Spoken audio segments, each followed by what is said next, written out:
मित्रों, भारत जैसे विकासशील देश में अभी भी समलैंगिक शब्द का इस्तेमाल लोग अच्छे मायने में नहीं करते। समाज में जहां कुछ लोग इसे सही मानते हैं तो कई गलत मानते हैं। लेकिन मित्रों, क्या आपको ये पता है कि महाभारत काल में 2 सेनापति ऐसे भी थे जो समलैंगिक थे। अब आपको ये सुनकर हैरानी तो हुई होगी, लेकिन ये है बिल्कुल सच। तो चलिए मिलकर जानते हैं इस बारे में विस्तार से। और मित्रों, इस तरह की सभी एक्सक्लूसिव वीडियोस देखने के लिए हमारे चैनल द डिवाइन टेल्स के मेंबर जरूर बने। तो मित्रों, महाभारत के सभा पर्व के अध्याय 14 के मुताबिक मगध के राजा जरासंध के 2 सेनापति हंस और दिम्बक थे। इन दोनों में इस तरह की मित्रता थी कि दोनों एक दूसरे के बिना अधूरे थे। दोनों ही बहुत ही वीर, बलशाली और किसी भी शस्त्र से न मरने वाले योद्धा थे। जरासंध की सेना के इन वीरों ने अपनी राजा की तरफ से लड़कर भगवान कृष्ण यानी कि यादवों की सेना के भी पसीने छुड़ा दिए थे। इसके बाद इन दोनों सेनापतियों को मारने के लिए भगवान वासुदेव कृष्ण ने एक रणनीति बनाई। इस रणनीति का उपयोग 17वें युद्ध में किया गया। केशव ने युद्ध के समय अफवाह फैला दी कि युद्ध में हंस की मृत्यु हो गई है, जिसके बाद ये सुनकर दिम्बक ने यमुना नदी में कूदकर अपने प्राण दे दिए। फिर जब हंस को दिम्बक की आत्महत्या के बारे में पता चला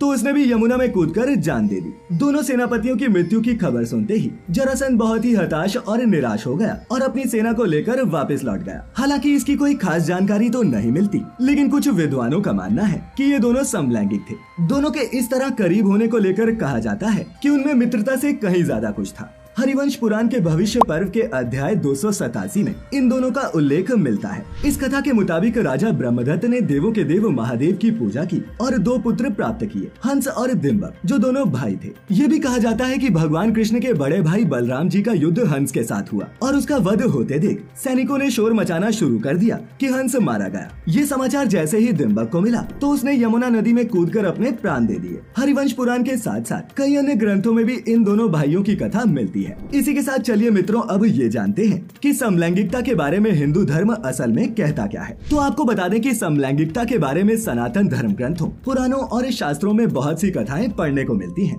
मान्यता है कि देवताओं के बीच भी समलैंगिक गतिविधियां यौन आनंद के लिए नहीं बल्कि अन्य कई कारणों से हुई। वहीं हिंदू धर्म के कई देवताओं ने दूसरे लिंग का रूप धारण कर भी कई उद्देश्यों को पूरा किया। उनके ये सारे रूप आज भी उनके भक्तों को स्मरण है, जैसे कि महादेव का अर्धनारीश्वर रूप, विष्णु जी का मोहिनी अवतार, अर्जुन का बृहनल्ला रूप और शिखंडी का लिंग परिवर्तन। इन सभी कथाओं से धर्म भली भांति वाकिफ है, फिर भी ईश्वर के इन रूपों को सही मानते हुए पुराणों और धर्म ग्रंथों में स्थान दिया गया है। महाभारत में ही द्रौपदी के पिता राजा द्रुपद के घर शिखंडी नामक पुत्री का जन्म हुआ, जिसका राजा ने एक पुत्र की तरह पालन किया। इतना ही नहीं, उनके बड़े होने पर उसका विवाह भी एक लड़की से ही करवाया गया। लेकिन विवाह की रात ही शिखंडी के स्त्री होने का राज उसकी पत्नी के सामने खुल गया। शिखंडी की पत्नी क्रोध में जल उठी और उसके पिता ने राजा द्रुपद के राज्य का सर्वनाश करने की ठान ली। तब यक्ष ने एक रात के लिए शिखंडी को पुरुष बना दिया। वहीं महाभारत युद्ध की एक और पौराणिक कथा की माने तो पांडवों से ये कहा गया कि वो कुरुक्षेत्र का युद्ध तभी जीत सकते हैं जब वो अर्जुन पुत्र इरावन का बलिदान देंगे।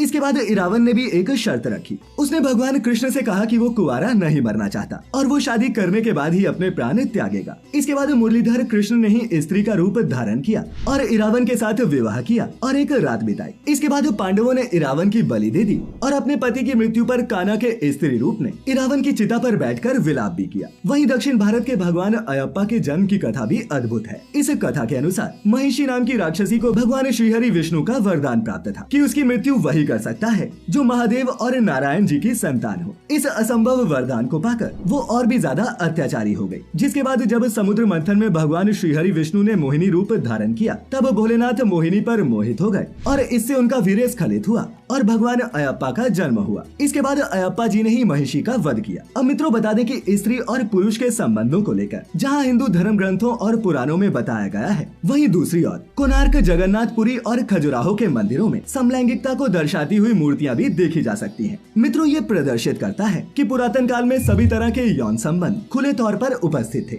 वहीं अगर बात दूसरे धर्मों की करें तो इस्लाम में समलैंगिकता को पूरी तरह से हराम यानी कि गलत बताया गया है। ये एक तरह का गुनाह है और कुरान के अनुसार भी समलैंगिकता अपराध की सूची में आता है।